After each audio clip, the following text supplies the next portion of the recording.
नमस्कार दोस्तों, मैं फिर आप लोगों के बीच एक बार फिर हाजिर हुआ हूँ। ध्यान से देखिएगा। आज फिर आपको एग्जाम में पूछा ही भी प्रश्न बताएंगे। ध्यान से देखिएगा क्या करते हैं।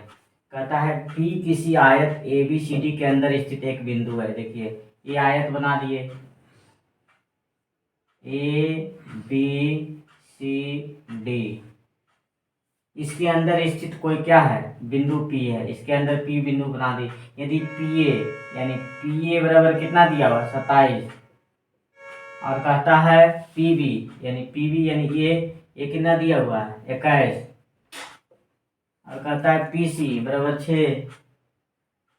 पी सी बराबर कितना 6। तो कहता है पी डी की लंबाई ज्ञात करिए, यानी इसकी लंबाई निकालना है। यही है ना, निकालना,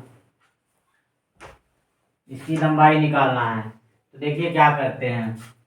जब विकर्ण, देखिए आयत का विकर्ण जब दूसरे को काटेगा तो क्या फार्मूला याद रखिएगा, प्रॉपर्टी पी ए स्क्वायर यानी पी ए का स्क्वायर प्लस पी सी का स्क्वायर बराबर पी बी का स्क्वायर प्लस कितना पी डी का स्क्वायर।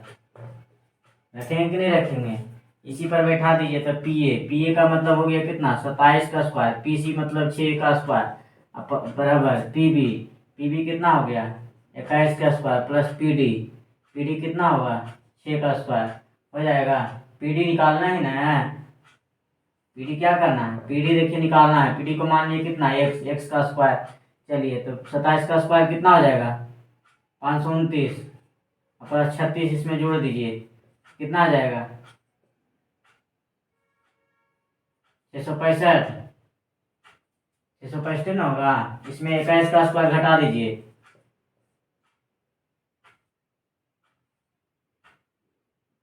गलती कर दिए। 27 का स्क्वायर कितना होता है जी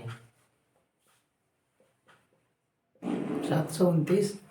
729 होता है ना। इसको 36 जोड़िए तो कितना आ जाएगा 765। 21 का स्क्वायर इसको घटाइए तो कितना हो जाएगा 441। 5 में से गया 4, 6 में से 4 गया 2, 7 में 4 गया 3, यानी घटा करके कितना आ जाएगा 324 बराबर कितना आ जाएगा एक्स स्क्वायर। ये स्क्वायर में इधर आ जाएगा तो कितना हो जाएगा रूट में 324 बराबर कितना एक्स। अब बताइए 324 किसका वर्गमूल है 18 का। 18 कहाँ है, ऑप्शन नंबर सी, यही हो जाएगा। कहता है 5 ठोस घन प्रत्येक का आयतन इतना है। एक घनाभ बनाने के लिए केवल एक रेखीय तरीके यानी एकल पंक्ति व्यवस्था में सिरों से सिरों तक जुड़े हुए हैं। घनाभ का पार्श्व क्षेत्रफल क्या होगा। कई घन है 5 घन, मान लेते 1 2 3 4 5। प्रत्येक का आयतन 216 है, यानी सब घन का आयतन प्रत्येक का आयतन कितना है 216 है। तो आयतन क्या होता है भुजा क्यू। टोटल आयतन कितना दिया हुआ है 216 भुजा क्यू। भुजा कितना आ जाएगा 6 आ जाएगा। भुजा 6 आ जाएगा कि नहीं आ जाएगा, भुजा 6 आ गया। अब बताइए प्रत्येक का भुजा की लंबाई 6 है, इसका भी 6 6 6 6 6। तो बताइए टोटल लंबाई कितना हो जाएगा 24 यानी टोटल लंबाई कितना हो गया 30 सेंटीमीटर। और ऊंचाई भी कितना रहेगा 6, ऊंचाई भी क्या हो जाएगा 6। चौड़ाई भी कितना का काम करेगा, यानी बी भी कितना का काम करेगा 6 का। हम जानते हैं कि घनाभ का पार्श्व पृष्ठीय क्षेत्रफल होता है, घनाभ का पार्श्व पृष्ठीय क्षेत्रफल बराबर होता है 2 × L + B गुना H। इसी पर बैठा दिए 2 L + B। L का मान कितना है 30, B का मान कितना है 6, H का भी मान कितना है 6। कर दिए 2 गुना 30 36, 36 गुना 6 हो जाएगा 36 दूना 72, 72 गुना 6, 6 दूना 12, 7 6 42 1 43, 432। 432 कहाँ है, ऑप्शन नंबर डी। अगर मेरा वीडियो अच्छा लगा हो तो लाइक और सब्सक्राइब जरूर करें। नमस्कार दोस्तों, मैं फिर आप लोगों के बीच एक बार फिर हाजिर हुआ हूँ। ध्यान से देखिएगा, आज आपको संबंधित क्वेश्चन बताएंगे। जो कि एग्जाम में पूछा हुआ कहता है a प्लस बी और a प्लस बी का होल स्क्वायर का तृतीय अनुपाती निकालिए। तो हम जानते हैं कि तृतीय अनुपाती का फॉर्मूला होता है बी स्क्वायर बटा ए, बी स्क्वायर बटा ए, जहाँ ए इसको मानना है और बी किसको मानना है, इसको मानना है। तो बैठा दीजिए बी स्क्वायर यानी ए प्लस बी का होल स्क्वायर, ए प्लस बी का होल स्क्वायर, तो देखिए स्क्वायर है इसका स्क्वायर हो जाएगा। अब बटा कितना ए कौन है, ए प्लस बी, इसी को हल कीजिए कितना आ जाएगा, ये गुना हो जाएगा तो ए प्लस बी पर पावर कितना हो जाएगा 4, बटा कितना ए प्लस बी, इस पर पावर कुछ नहीं यानी 1 है। अगर देखिए अगर आधार बराबर रहता है तो पावर क्या होता है, देखिए अगर आधार जो है बटा के रूप में रहेगा तो पावर क्या होगा, देखिए दोनों सेम है और बटा के रूप में है तो पावर क्या होगा, घट जाएगा। तो घटा दीजिए इसको यानी ए प्लस बी, 4 में से 1 गया कितना हो जाएगा 4, यानी 4 माइनस 1 कितना हो जाएगा, ए प्लस बी पर पावर कितना 3, ऑप्शन नंबर ए। चलिए देखिए कहता है किसी वस्तु पर उसके क्रय मूल्य से 50% अधिक मूल्य अंकित किया जाता है यदि दुकानदार उसे 10% और 25% के दो क्रमिक छूट देता है और फिर भी 15 रुपये का लाभ अर्जित करता है तो वस्तु का क्रय मूल्य ज्ञात करिए। ध्यान से देखिए कहता है क्रय मूल्य से 50% अधिक, अगर क्रय मूल्य अगर हम 100 मान लेते हैं तो अंकित मूल्य कितना हो जाएगा, अंकित मूल्य हो जाएगा कितना 150 हो जाएगा, हो जाएगा कि नहीं हो जाएगा। कहता है यदि दुकानदार उसे 10% और 25% के दो क्रमिक छूट देगा। अब बताइए छूट किस पर देगा, अंकित मूल्य पर देगा कि क्रय मूल्य पर देगा, छूट अंकित मूल्य पर मिलता है तो अंकित मूल्य कितना है 150। अब बताइए 150 पर अगर छूट देगा कितना कितना पर 10% का छूट दिया है 90/100, 25% का छूट दिया है यानी 100 में 25 घटा दीजिए यानी 75/100, यही आपका क्या निकल के आ जाएगा विक्रय मूल्य। अंकित मूल्य विक्रय मूल्य का काम करेगा।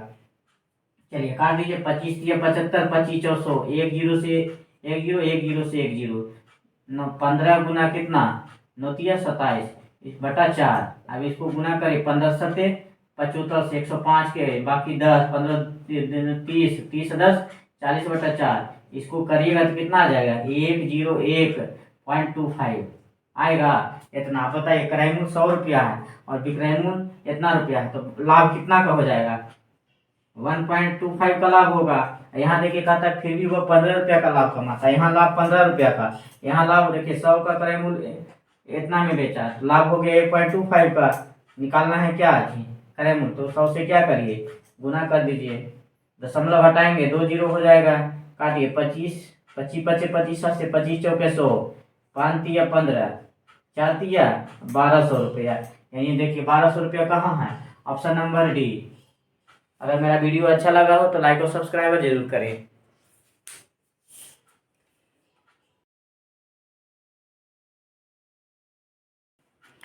नमस्कार दोस्तों, मैं फिर आप लोगों के बीच एक बार फिर हाजिर हुआ हूं। ध्यान से देखिएगा, आज आपको फिर एग्जाम में पूछा हुआ क्वेश्चन ही बताएंगे। कहता है वह छोटी से छोटी संख्या ज्ञात करे जिसे इतना में जोड़ने पर प्राप्त योगफल एक पूर्ण वर्ग हो। तो पूर्ण वर्ग होने के लिए जो दिया हुआ है उसको पहले आप फैक्टर निकालिए। 46 7 8 5 1 का जोड़ा लगा दीजिए, वर्ग निकालिए। कई बार में लगेगा 6 छक 36, 6 बार में लगेगा, 7 बार में ज़्यादा हो जाएगा। 6 छक 36, 6 में से 6 गया 0, 4 में से 3 गया 1, 2 को पेयर जो 2 का जोड़ा लगता है तो 78 उतार दिए पेयर का, 6 6 12। अब बताइए कई बार में लगेगा 8 बार में लगेगा, 12 8 टोटल से 9 बार में जानने हो जाएगा, 12 12 8 96 लगाइए, 8 बार में कितना आ जाएगा 8 64 पे 4 बाकी 6, 12 8 96, 96 6 102, 8 में से 4 गया 4, 7 में से 2 गया 5, कट गया 8 8 16 के 6 बाकी 1, 12 1 13, 2 को निकाल उतारेंगे 51 उतर जाएगा। अब कहता है कि में जोड़ने पर प्राप्त योगफल ये पूर्ण हो जाए। तो देखिए 13 13 54, 4 बार में लगाते हैं तो करीब इसके पहुंच रहे हैं, इसके करीब पहुंचना है तो कई बार 13 54, 13 25 65 ज़्यादा हो जाएगा तो 4 बार में लगाइए।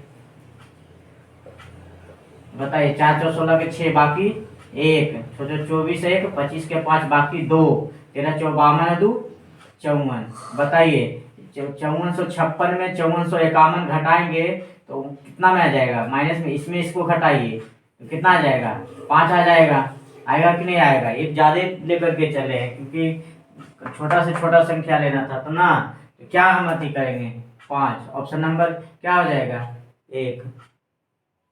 अब कहता है 2p प्लस क्यू का square x square plus 2p plus Q का इंटू एक्स प्लस एक्स बराबर 0 के मूलों की प्रकृति ज्ञात करिए। हम जानते हैं कि अगर d बराबर 0 आ जाएगा तो इसका मूल जो होगा क्या होगा, वास्तविक और समान होगा कि नहीं होगा।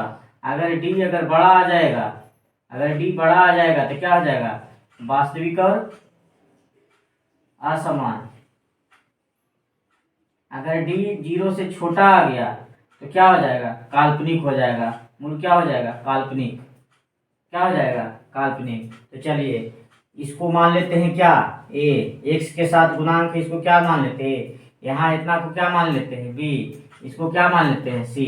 तो चलिए अब हम जानते हैं कि क्या होता है B square minus 4ac, D जो होता है बी स्क्वायर माइनस 4ac बराबर, कुछ भी ले लीजिए पहले, डी यहाँ डी बराबर क्या होता है, डी बराबर बी स्क्वायर माइनस 4ac होता है कि नहीं होता है। तो इतना बराबर 0 अगर लेना है, यानी इसके जगह पर, सबके जगह पर ये इसी लेंगे कि नहीं लेंगे। तो चलिए चेक करिए, इसके पहले चेक करिए क्या आता है, पहले इसको बी स्क्वायर माइनस 4ac 0 के बराबर आता है या बड़ा आता है या, तो चलिए चेक करते हैं। तो बी स्क्वायर, तो बी कितना हो जाएगा 2 इंटू पी प्लस क्यू का क्या, पूरे का होल स्क्वायर हो जाएगा माइनस 4, ए का मान कितना है 2 इंटू पी प्लस क्यू का होल स्क्वायर, है कि नहीं है।